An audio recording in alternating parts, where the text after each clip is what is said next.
Kia ora and welcome back to Returning to Wholeness with Catherine Parslight.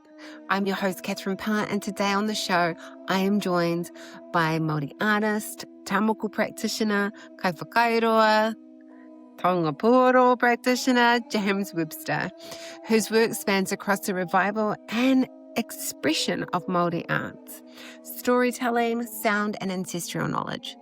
Alongside his wife Hinimoa, the two also work together in the world of Māori karetao and creative performance, weaving art, culture, and wairua together through their shared mahi.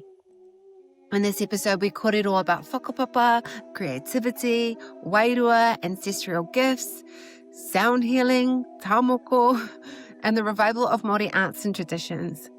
James shares stories of his grandfather's healing work, his own journey through art and spirituality, and the profound experience of recently trekking through the Himalayas with his daughter.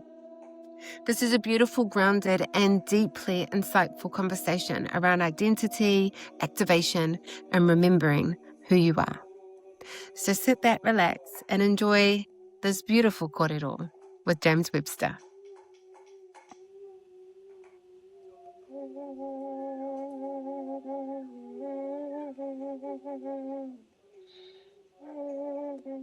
Atua I te Māori o te Māori ārangi te Māori papa te Māori o te hotapu e.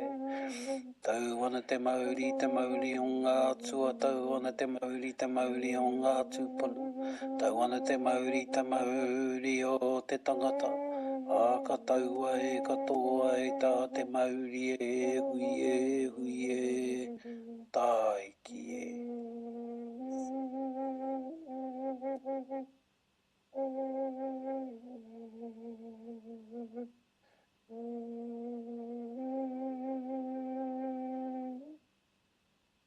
Beautiful. Kia ora, James. Welcome to the show. Thank you so much for that. It's beautiful. Beautiful. So we're going to talk into a lot. We've had a bit of a brief kōrero about what we want to chat about today, and that being you and your journey and how you've got here and you know, all the different layers that have kind of weaved you into your path of who you are today, sitting here and as what would you, I know, you know, it's a big label, but our toho tamako? Hey. I like to consider myself, I don't like to call myself a tohunga as such, but my ringa toi, because I do not just moko, but I do other aspects of toi Māori, sort of Māori artwork, that covers, I suppose, from the beginning, bone carving was my first interest, so I sort of started there, and that sort of evolved into, you know, tattooing around in the arts in general. But when I dived into toi Māori, I suppose, went from bone carving sort of into taonga pūoro, which is singing treasures, traditional Māori instruments as such, like started off. And and then sort of moved from there into whakairoa to, you know, enhance what I was doing more as an artist and finding more understanding about patterns and designs and things like that. So what is that for our English listeners? English-speaking listeners. Toi whakairoa, well, it's the traditional, you know, musical instruments as such, which we call taonga pūoro, or te ao pūoro, the world of sound and music. And then move from that sort of more into whakairoa, which is whakairo. Iro is the magnet or the mite that eats out the wood. And whaka is sort of like a dirty word, sort of active word. So yeah, it's the act of you know, removing sapwood, or, you know, all the excess wood, so you can reveal the heartwood, or the heart of the wood. You have a little whakatauki that goes taruia taitea ko taikaka aneke, which basically means you remove the sapwood so the heart can be revealed. And then sort of move from there into sort of tāmoko. Well, you know, with whakairoa, with wood, sort of got into stonework as well and all that. But sort of moved from there into tāmoko, which is sort of like Māori tattooing, basically. So the stone that you're talking into, you're talking about green stone? But yeah, all sorts of stones. I dabbled in all sorts of stones, from greenstone, basalt, andesite, grey wacky, so all different, so different types of stone, and sandstone, soft stone, sandstone, limestones.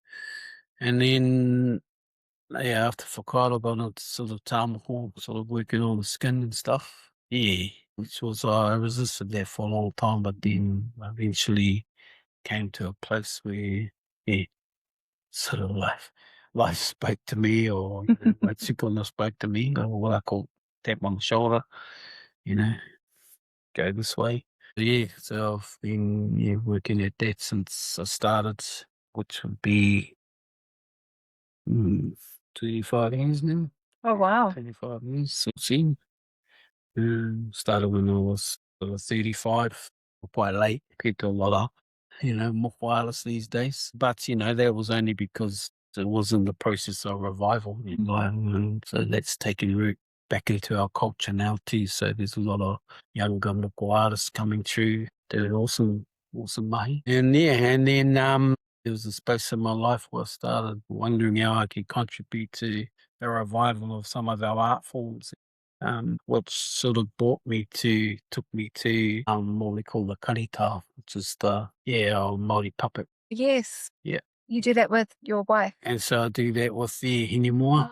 And we do it together, and we do it separately, just whatever the situation calls for. And at the moment with that too, we've secured a bit of a fund from the Creative New Zealand to grow and develop some of that work as well. So you watch the space, and we're gonna hopefully bring some more performance to to the world, I suppose, to life in the coming year or so. Beautiful. That's exciting. So that sort of encapsulates all the different types of art forms I concentrate on, or that I'm quite proficient in, and helps me make a living as well, feed my family.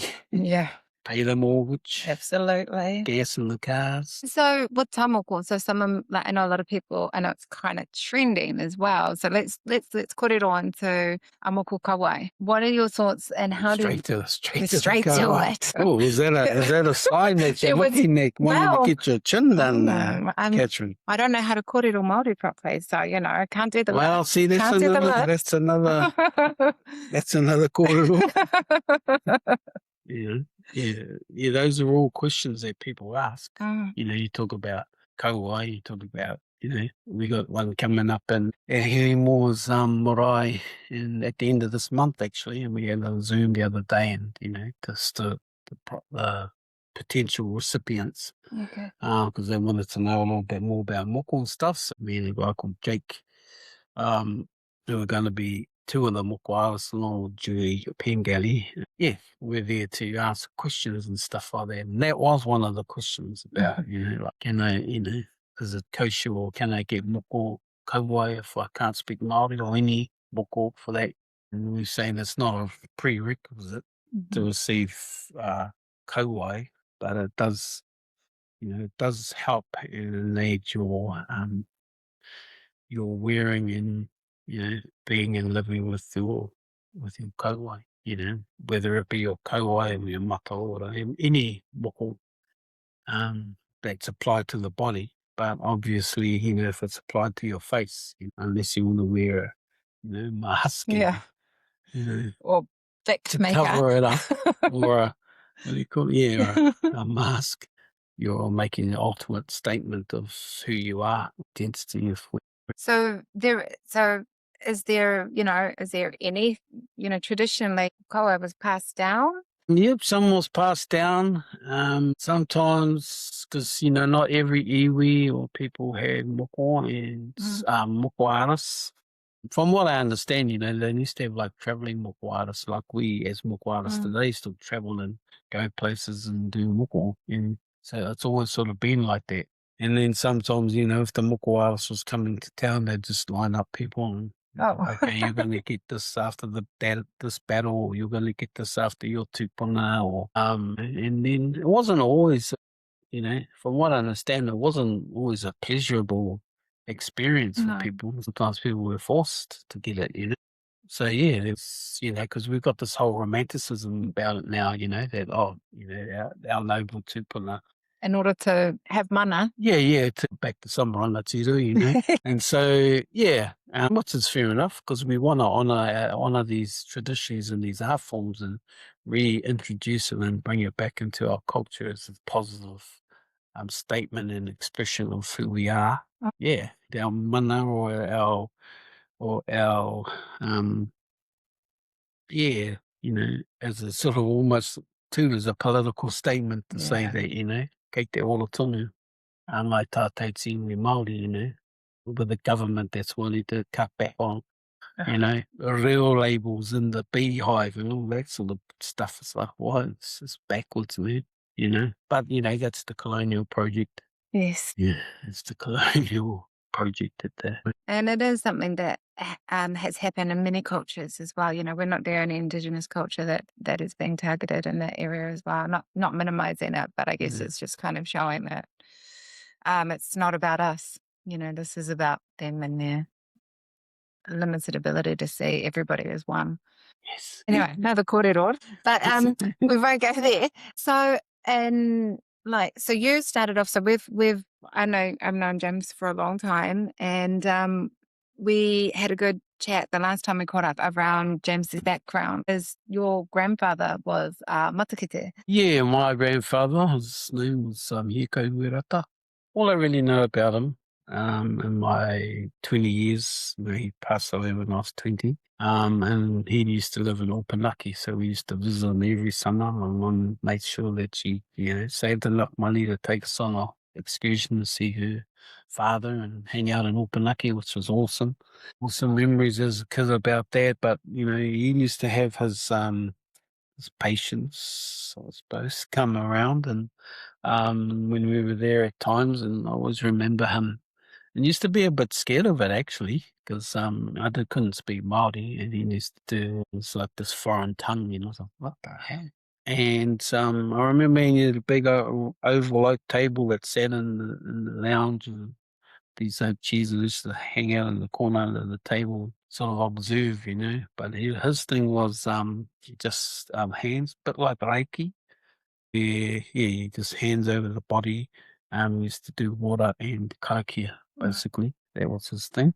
Yeah, so we have it in our whakapapa. And then as I sort of grew into my adult self, as a young teenager and young adult, I used to have a whole lot of promptings, I suppose you could call it. People coming to me and show you, like when I saw somebody with a ailment, that they go, oh, you should go to there and do this. And I'm like, nah.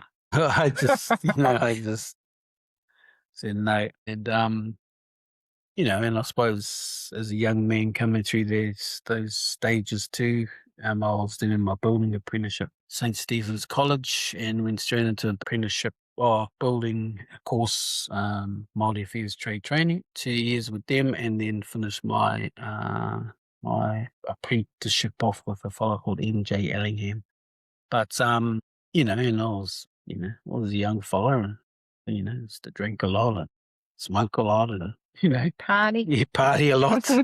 I used to do sports and everything as well as building. Yeah. So when I got these promptings, I just denied them all. I just thought, man, I'll go over there, someone think I'm crazy, So I sort of refrained from all that sort of stuff. But then as I got into my early 20s and other things, I sort of call while I tap on the shoulder from my tupuna, which they wanted, me to, what I felt, to honour the gifts that have been passed down to me, my whakapapa. And because my mum had it, my sister had it, and that, and I thought, well, what is it for me? I was to be a healer. I don't even like to use healing these days. I like to use the word activation. You don't like to activator. Use the word. You do or you don't? I don't like to use the word healing that much. I still use it, but activator. would more, like to do it through the arts. And I think that's what's really important is that we've got a lot of our tamariki that do have these gifts, they're spiritually inclined. If they don't have anywhere to channel it, it does sometimes manifest quite a lot of the time in drug addiction, alcohol addiction, mental health issues, and that's all because we need to be able to channel who we are. You were clever enough to have your outlets with, your sport and being in your mahi, your work, hands-on, you're able to create in that space because we are, as Māori, very creative, so to have that spiritual have some outlet was really good for you. But those that don't, that's where they get lost, they don't have a way to channel it. And you finding your way through your tamoko, through your art form, it's beautiful, it's perfect. Don't get me wrong, I've had some dark times in my life, and I still have some dark times. You always sort of having to check yourself, and but what I learned along with, because I didn't start learning te reo Māori till I was like 30, and that was through, being prompted by getting into my art and all the rest of it. And so it's like finding a way to connect through the breath, through the heart, in the kupu. Because I sort of got to a place in my artistry where I was feeling a little bit like fake. Oh, yes. Because I was Māori artist, but yeah, I do. I had a whole lot of like kupu and things like that. So I committed, I made the commitment to learn to do. Did you go full immersion? Yep, full immersion through Ātarangi. Back in 96. I sort of gave myself 2 years at that time. Because I hate sitting in classrooms. I thought, well, if I can't learn te reo Māori in 2 years, I might as well learn Japanese. But I was going to, persisted in learning te reo Māori. So, I have, I wouldn't call myself an expert or anything, but I'm proficient in te reo. I can understand te reo. I can hold myself on the pai and the marae if I need to. It's not my favourite place to be. I didn't learn te reo to be an oratory speaker. I think it's awesome, I think you pick up some beautiful taonga and stories and kōrero. So for someone who's not fluent in te reo Māori, how do you, with the different dialects, is it easy for you to still understand the different dialects? Yeah, I think the grammar's the structure of the grammar's pretty much the same, but there's just differences in the way that some of the pronunciation may be spoken. So I'm Ngāti Porou and we say manuhiri, whereas down the line, I don't even know, they say manuwiri. Manuwiri. Manuwiri. Yeah. So it's like a whole different word. Depends on where you're from. But yeah. Ngāti Porou too, they say, kei te aha, which means how are you? But other places we say kei te aha, and it means what are you up to? Oh. Well, that sounds very Ngāti Porou too, though. Just depends on the tone, right? Yeah, and the tone as well. Yeah. So that's sort of my journey with te reo, and you can always improve stuff. So talking about training, when you were at kura, I remember you telling me when you were doing your training for your tamoko, you looked at carving. Maybe, sorry. Yeah, it was maybe for Kauae. Yeah. You did some of Uncle Pucky Harris's papers. Pucky, he was my main mentor over the years. It started from school because he was carving St. Stephen's at the time. When I arrived there, this was 1998. He was just at the end of the carvings at St. Stephen's. And then I sort of kept connected to him over the years in different ways. And then I ended up doing a bit of maintenance work at Whaiora Marae, which is in Otara. And he carved that as well. So, so he came in one day and gave a kōrero on that whare, and Yeah, just a whole lot of stuff. And then I heard he was teaching at the university up in Auckland, and I'd just been on my first engagement with Ngāpuna wāhanga at the time, which was in Glennon, but I came back from there, and I had sort of like connected at that arts gathering. Two main things that drew me in were making tuki of a fellow called Dante Bonica, and then doing taonga pūoro was sitting in Melbourne and home manu. Hitting in Melbourne, Brian Richard and Wanginui Keith. And anyway, the OGs of home manu Cool. were there. And so I just heard the sounds playing in front of me. And so I came back to Auckland. I was living away at this time, and then I got myself. And I wasn't enrolled at the university, but I had gone to visit Paki and says, look, I hear you're teaching here and you're open to people coming and sitting in on your classes. Every Friday I'd come over for the year and sit in this class for a couple of hours, and then I'd go and learn how to make tuki and stuff like that. So that happened over a year period. What is tuki? Tuki are like stone adzes making the fellow called Dante Bonica. He's just recently passed away this year, this guy. And then so I did that, and then a few years later he was they were doing the whakapapa paper, te mauna kura toi through te wānanga o Aotearoa. Oh, yeah. 2004 and 2005, I pretty much, sort of did the course with the second intake. And then to finish our last credits, they put the first year and our year together, finish our credits. So we're the first graduates of their mauna kura toi degree through Te Wāna o Aotearoa. So whakaira, carving. Yeah. And so, then he was our mentor through that as well. I was staying for Whittingham when he passed away, into his tummy and stuff like that. So Now you're about 20 minutes away from Haratonga. So we're talking about my granddad's first cousin here, right? Uncle Paki is my granddad's first cousin. So you're about 20-minute drive from 20 Haratonga? minutes from Haratonga. Yeah, and we spent quite a lot of time in your marae over there as well. Uncle That Paki. he carved some marae. And what's his name? Did the kōwhaiwhai and Should know. How Oh no. Anyway, he's another relative. He's another relative.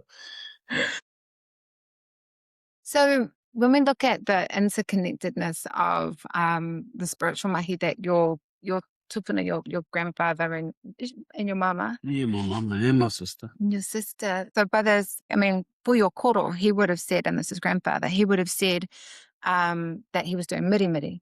Yes? What did he name it as? I don't even know what he named it. I just I just have that memory of him and knowing that he was a healer in his own right. My mum used to talk about it all the time, and and sort of experienced it on occasions while we were in Opanaki.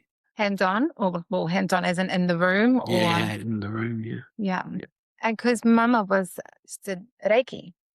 My mum, she dabbled in a lot of things. Some Reiki, numerology, and all sorts of stuff, She just loved it. Because on your European side, what was the connection through that link? Did they have any? My uncle, father's mother's brother. He was a colour doctor. That's right. Mum took us to him one time too, that I remember. He used to interest him. We just used colour, and we used to have bottles of water as well, and like different coloured bottles that he used to pour water in, so that the colour sort of like, transferred its energy to the water that he would use to heal this colour wheel as well. And he used copper. Incredible. And different colour wheels that he had, and the bottles of water. I remember all these things in his laboratory. So neat. On both sides of the family, I suppose you could say we're spiritual healers. And so we've got your kōrero, you've got your great uncle. Okay. Colour doctor. We've got I would say Māori tohunga. Or matakiti. Mm. Yeah. And then mama who was a seer. She can read energy, speak to spirit that have passed. Not so much, but she did. You could feel them. Yeah. Yeah. Because that's the same thing. Yeah. And then my sister was a bit more visual. Yeah. Yeah. So she got the visions before things happened? Yeah. And was that mostly when she was sleeping or? No, she was awake. Yeah. Is your sister still with us? No, she's passed. Okay. Passed at 63, I think. 62. Only a couple of years back. 3. No, 23. Oh, there we go. That makes more sense. It's a big age gap, I was thinking. Anyway. Big age gap.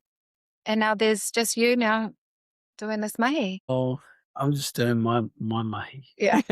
And relative to, what I've done. Yeah. So you went away just recently with your daughter to... Over to the Himalayas. Yeah, we went to Nepal.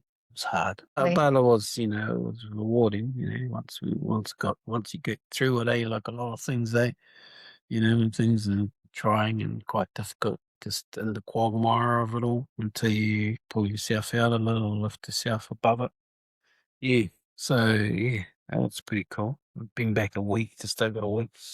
Yeah. What came up for you over that time? I think, because I've just turned 60, Yes. and I thought, well, I think it's, and life can call you to want to challenge yourself at times. I always think that, the best learning is when you're on your, when you're uncomfortable. Yeah. If you get too comfortable, well, you're just crazy. You get complacent. You're a bit complacent, and sometimes you've got to give yourself a shake-up.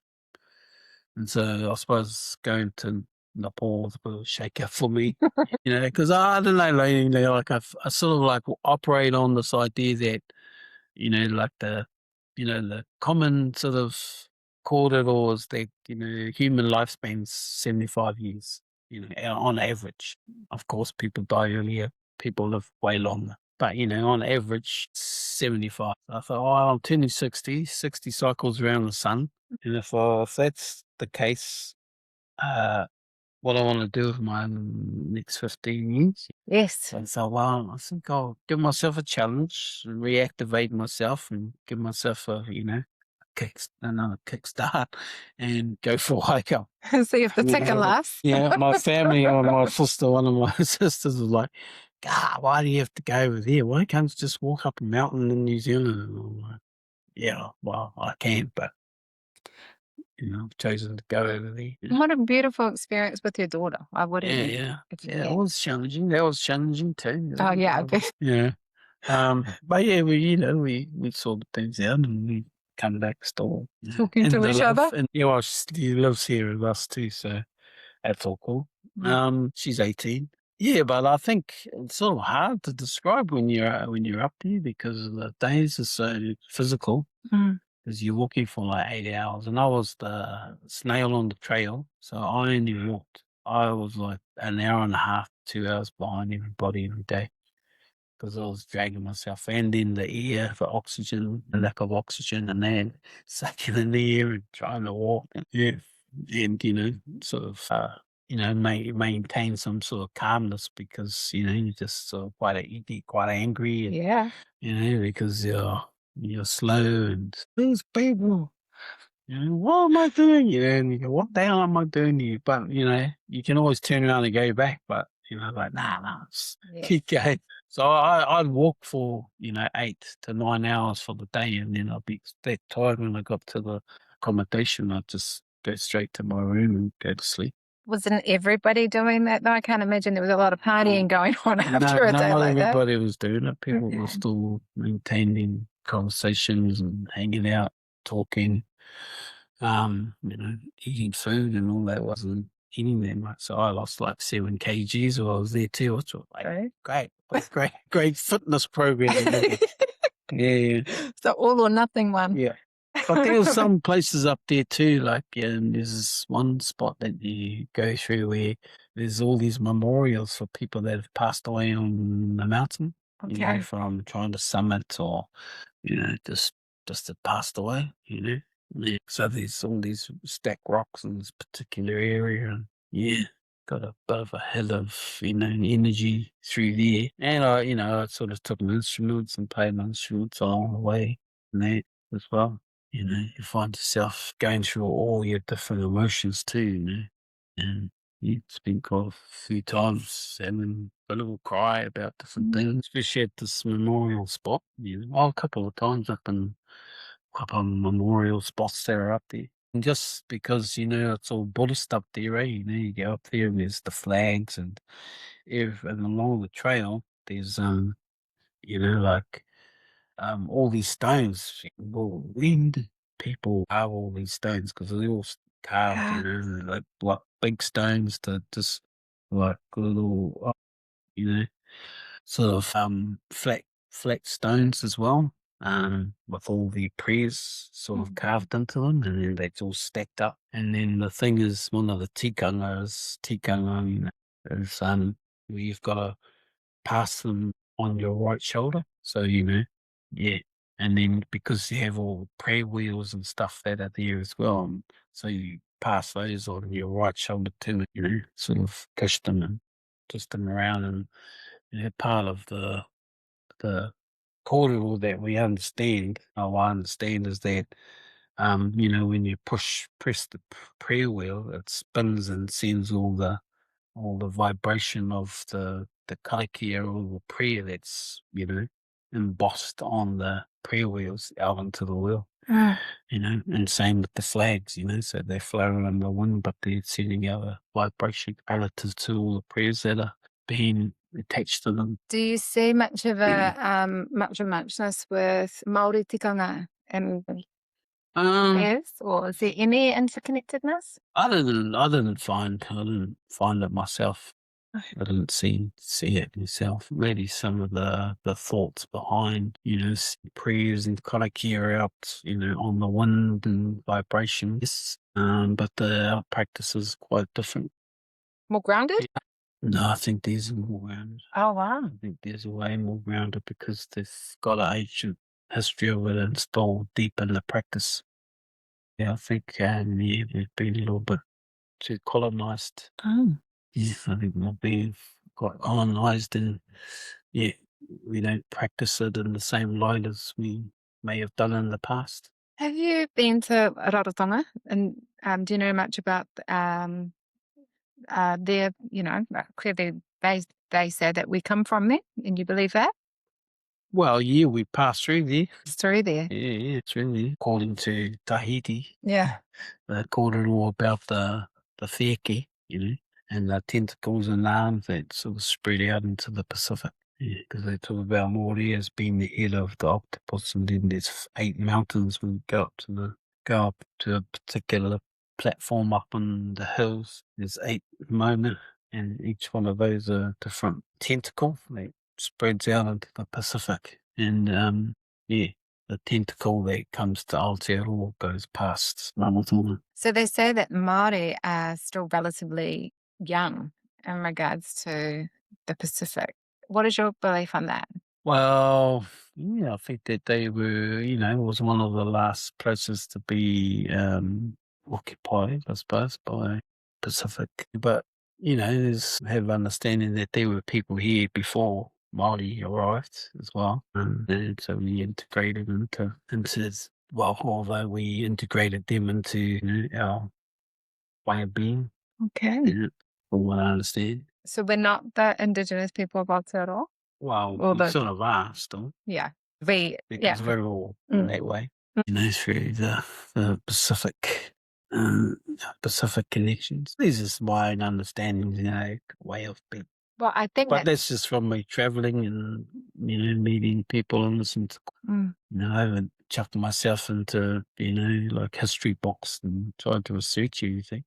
My whole thing in life is just to experience life as opposed to, fill myself up with all this knowledge from books from other people's, unless it's, something that I need personally to educate myself with, that will help me in relationship to, what it is I carry, I think that's fantastic. Yeah. I think that's why a lot of, a lot of people choose not to go into roles of like a tohunga or, to be seen as specific roles on the marae or whatever. It's because or even like in religion, I think people feel like it limits them from being able to have their truest expression or experience their lived experience for the first time through their own lens. It kind of gets a bit filtered through with other people's versions of it. So I think that's great that that's the way that you have decided to live your life.